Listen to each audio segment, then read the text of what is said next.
Méditation du 23 juin, faveur imméritée. Éternel, souviens-toi de moi dans ta faveur pour ton peuple. Interviens pour moi par ton salut. Psaume 106, verset 4. La grâce est une faveur imméritée. Le croyant est justifié sans aucun mérite de sa part, n'ayant rien à faire valoir auprès de Dieu. Il est justifié grâce à la rédemption offerte en Christ Jésus, qui se tient dans les parvis célestes en tant que substitut et garant du pécheur. Mais alors qu'il est justifié à cause des mérites du Christ, il n'est pas libre de commettre l'injustice. La foi agit par amour et purifie l'âme. La foi bourgeonne, fleurit et produit une récolte de bons fruits. Partout où existe la foi, les bonnes œuvres font leur apparition. Les malades reçoivent des visites, les pauvres des soins, les orphelins et les veuves ne sont pas négligés. Ceux qui sont nus sont vêtus, les indigents sont nourris. Le Christ allait de lieu en lieu en faisant du bien. Quand les hommes sont unis à lui, ils aiment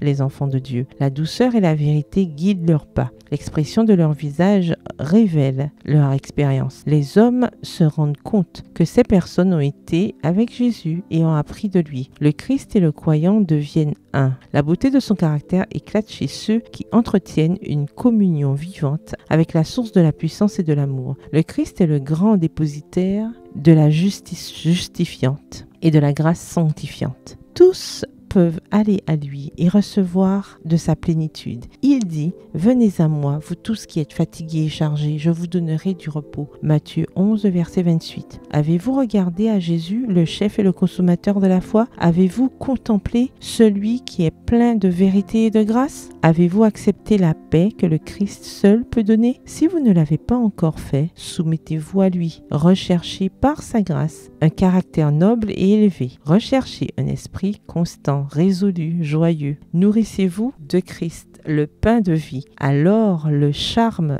de son caractère et de son esprit se manifestera en vous. Texte tiré du livre Message choisi au volume 1 au chapitre 62, aux pages 465 et 466. Même en faisant de votre mieux, vous ne mériterez pas la faveur de Dieu. C'est la justice de Jésus qui vous sauvera. C'est son sang qui vous purifiera. Extrait du livre Testimonies for the Church. Témoignage pour l'Église au volume 1 au chapitre 28 à la page 167. Bonne journée, que l'Éternel vous bénisse.